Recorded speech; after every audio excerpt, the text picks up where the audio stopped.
Welcome to r/EntitledParents, where this girl's ex-boyfriend's mum is mad at her for breaking up with him. Now, before we get into this one, guys, no face cam on this episode and some for the foreseeable. I'm currently away on holiday in Italy. If you want to keep up with what I'm doing day to day, you can go and follow me on Instagram over at Redditor. I'll put up some pics right now on screen of what I've been getting up to. Come and follow me. It's wonderful. So yeah, if the audio sounds a little bit different, that's why, but I'm trying my best. Link to my Instagram is down in the description below. With that being said, let's get into the first story. My ex's mother is mad at me for breaking up with her angel boy. So basically, I, a 15-year-old girl, and my ex, a 15-year-old boy, broke up a little over a month ago. In the first couple of weeks, my friends were comforting me. For some background, he was manipulative and forced me to do things I didn't want to, like sending photos, etc. It took me over 2 months to finally break up with him. Like I said before, the first couple of weeks after the breakup, I was just being comforted. Then after that, his mother began harassing me with messages and voicemails. It was just mild at first, although I never answered the calls because I was scared of his mother. Her son was one of those boys who always acted differently in front of certain people, and I was stupid enough not to see that this was a very red flag. Anyway, his mother obviously thinks he is an angel sent from heaven who can do no wrong. So when I told her about what he did to me, she lost her head. She started spam calling and spam texting me.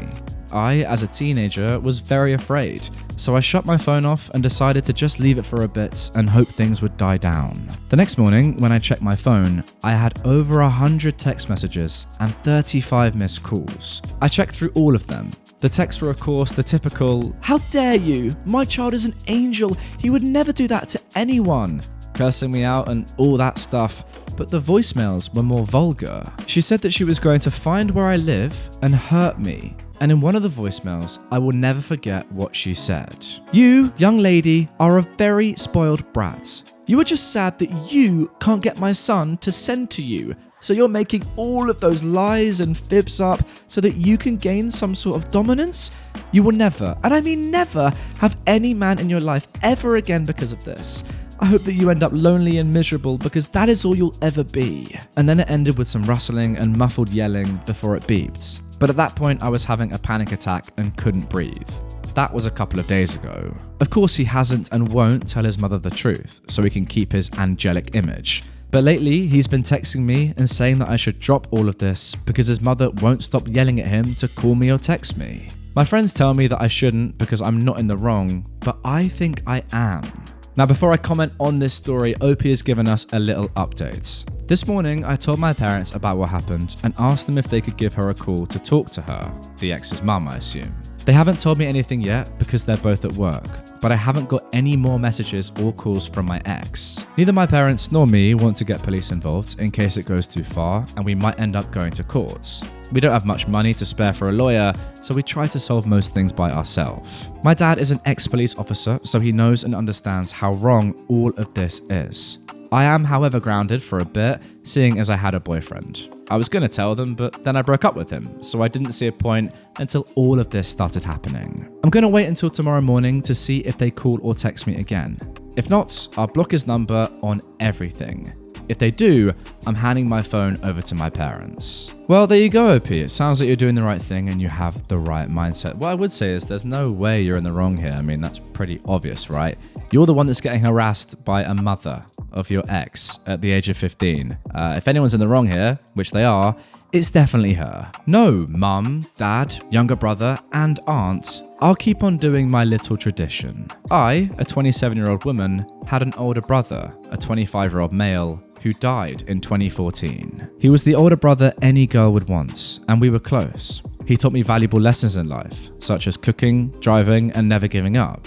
Showed me anime manga, would go on little road trips, and we'd flat out ignore our parents' favoritism with my younger brother. Sadly, he died when a shooting happened. He was not a criminal, he was only eating when it happened, and there was an investigation. And police found he was not involved in any illegal activity. One of the bullets killed him instantly.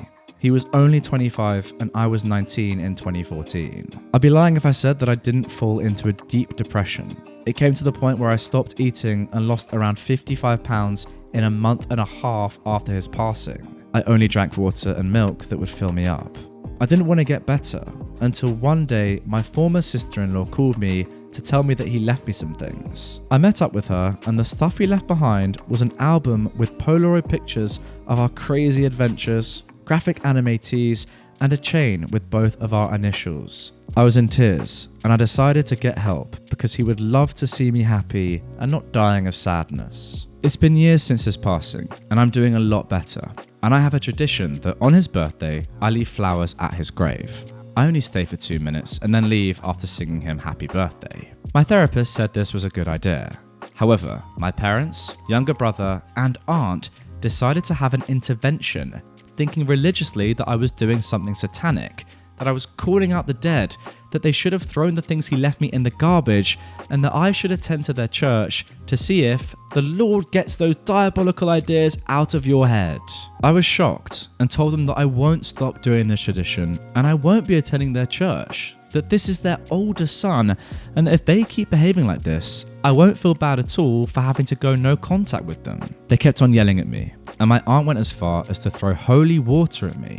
I'd had it at this point and told them that when they stop being religious nuts, we'll talk. But as of today, I want nothing to do with them. I left before any of them could say anything. It's been a week since the incident and I've blocked their numbers. I just saved myself from toxic family members and I won't go back there ever again. I mean, listen, don't get me wrong. I'm not religious myself, but I'm all for religion. You can practice whatever you want. I don't care. In fact, I encourage it. Do what makes you happy. However, when it gets to a situation like this and your religion has come to this extent to which you are literally choosing to pretty much forget your dead relative, yeah, that's too far for me. By all means, do what you want personally, but when you're preaching your ideology and your thoughts onto somebody else and using religion as an excuse, yeah, that's too far. That is nuts. Fair play to you, OP, for going no contact. I rate that highly. My mother called me selfish for wanting to be an organ donor and cremated when I die. My mother said this years ago. My brother passed away suddenly from cancer in 2019, 27 hours after being diagnosed. Oh my God. He was 37. It tore our family apart from the grief. It's caused us to make up our living wills and how we like to be buried. I was close to my brother, so he told me what he wanted if he died 4 years before he did. I planned his funeral and everything. My mother trusted me and was pleased at how I planned it. The day after his funeral, we were talking about how he wanted our bodies to be handled after our death. I told her I wanted to donate my organs and whatever is left, I wanted cremated and most of my ashes scattered. If family wanted to keep some, they can. My mother asked how else will she visit my grave? I told her I don't want a grave. And again, I said they can have some of my ashes and plan a funeral if they like. I don't really care if I get a funeral or not, personally. Then she told me it's a sin to not have your body intact when going into heaven. When I reminded her I am a non-believer, she started calling me selfish for putting a burden on her by making her think I'm going to hell for my body not being intact and an atheist. She started calling me selfish for not having a grave for her and family to visit, and selfish for not letting family keep all my ashes. When I told her my body, my choice, my mother started to cry and said, "Well, if you die before me, I'll make sure you have a grave. I don't care what you want. How could you be so self-absorbed?" I felt bad and apologized. She said, "Think about someone else for once. Do you know how selfish it is to want to pollute the environment with human remains?" Yeah, I know now that I said nothing wrong, but at the time I felt like the butthole for not letting my family visit my grave. So that's why I apologized. Since then, I wrote a living will because I can't trust my mother to handle my wishes. Recently, when the conversation steered to death and burial, I again repeated my wishes. My mother said, "No, you're not. I'm not going to live the rest of my life thinking my daughter is in hell. I'll plan everything for you." Okay, Mum. I mean, ultimately, this is a pretty tough one. There's not much more you can do other than write your living will and make sure that the family members you actually like and trust know about it. Apart from that, yeah, if you're dead, you're dead. I mean, for what it's worth, I think it's pretty disrespectful that your mum can't even accept your dying wishes. It is your life after all. And look, obviously it's going to be extremely sad and unlikely, let's be realistic, that you die before your mum, but it's your life and she should respect that. Other than that, gotta say, it sounds like a lovely woman. What's her number? Now for our final story of today's episode. Now this one, trust me, you're going to enjoy. Turning the lights off doesn't make it cooler. Current heatwave in the UK reminded me of a massive blowout at a previous job back in 2017. I returned to work after a period of sickness. I came into the office to find that the lights are off and the aircon is off too. Now, in the UK, aircon is still not standard, and being in an office where the sun hits you most of the day, it was bliss to have it on. We had filters on our windows to stop people looking in and seeing our computer screens, but they did not stop the heat coming through. The office was like an oven.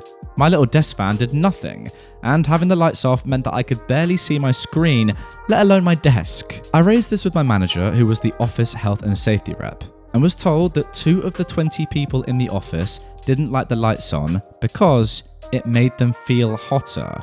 So they turned off all the lights. I asked then if they felt hot, why turn off the aircon? And the answer, because they didn't like the air blowing on them where they sat. The temperature in the office was hitting 26 degrees Celsius, that's 78 Fahrenheit, and the light levels were like trying to work at dusk. I told my boss that I couldn't work under these conditions because they were triggering the condition that I'd been off with, and I was told to go work in another office. I then tried to bring it up with the 2 people who caused this by asking why they'd chosen to turn off the aircon and the lights, and I was told that they felt too hot with the lights on and the aircon blew directly on them, which was too annoying. Now, the lighting was ultra low emission lighting, so it gave out no heat. And when I said this, I was told that it didn't matter because it was how they felt. And if you have a problem with that, then go work somewhere else. I put my concerns in writing to my boss and got an email back telling me to go find another office to work in. But before I could move, he would have to approve it. Now, I was on the company H&S team, which sat over the office reps, i.e. my boss. And at the next meeting, I brought up that I understood that there were no minimum or maximum heat requirements for an office, but what were we to do if it was hitting 26 degrees Celsius, but the aircon was off? I was told by our CFO, obviously, to turn on the aircon.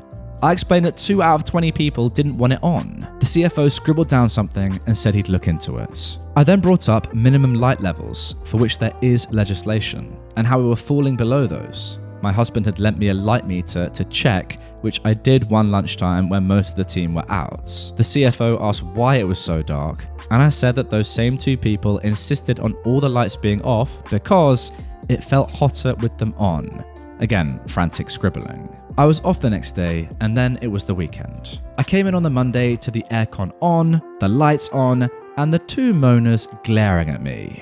Then my boss calls me into a meeting and tells me that he got shouted at by his boss, the big boss, because the CFO had come to him and torn him a new one over the lights and aircon. It seems the CFO had come into the office on the Friday when the managers and his boss had all gone out for a lunch together with the 2 moaners. You can now see how they had influence, and talked with the rest of the office about the conditions, and they'd all said that it was awful. He then waited for the bosses to come back and was sitting in the big boss's office. Turns out they'd had a long lunch. He proceeded to get into him about breaking H&S regulations over the lighting, and that if 2 out of 20 didn't like the office, then they had to move, not inflict this situation on everyone else. The aircon was turned on and the lights, and the CFO left. The 2 moaners went straight to the big boss and whined with their manager and were told that nothing could be done for them, except that they had to find a different office if they didn't like it. They went on about their rights, and the big boss told them it was not up for discussion.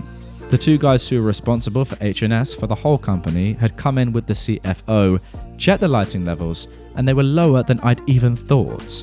We were in serious non-compliance. So, when I got called into the meeting with my boss, he was upset because he'd been shouted at by his boss because I'd gone to the H&S committee and not through him. I reminded him that I had brought it up verbally and in an email, and he'd emailed back that if I was unhappy, I should move offices. Well, the big boss had thrown my boss and the boss of the 2 moaners under the bus and said he knew nothing of it. So now my boss was in trouble as the H&S office rep for allowing it to happen when he was supposed to check regulations before making decisions. Whilst I got the lights and aircon back on, it was a small victory. I left 3 months later. Well, hey, a small victory is a victory nonetheless, and it's a bigger victory for those 17 other workers that may or may not have stayed past those 3 months. I mean, it's crazy. 2 out of 20 people want to change something, 18 people don't, and you change it? That's a strange democracy right there. Anyway, guys, that's going to do it for this one. Really hope you enjoyed it. Now, I do apologize, as I said in the intro of this episode, if it's a bit dodgy. Again, I'll put an Instagram story up of the current situation I'm working with here. It's interesting to say the least. For a pro YouTuber, the word I'd use to describe it is spooky. If you're English, you know what that means. If you're American, strange. Let's go with strange and unprofessional. It's interesting to say the least. Hope you enjoyed nonetheless, and I'll see you tomorrow with a brand new one.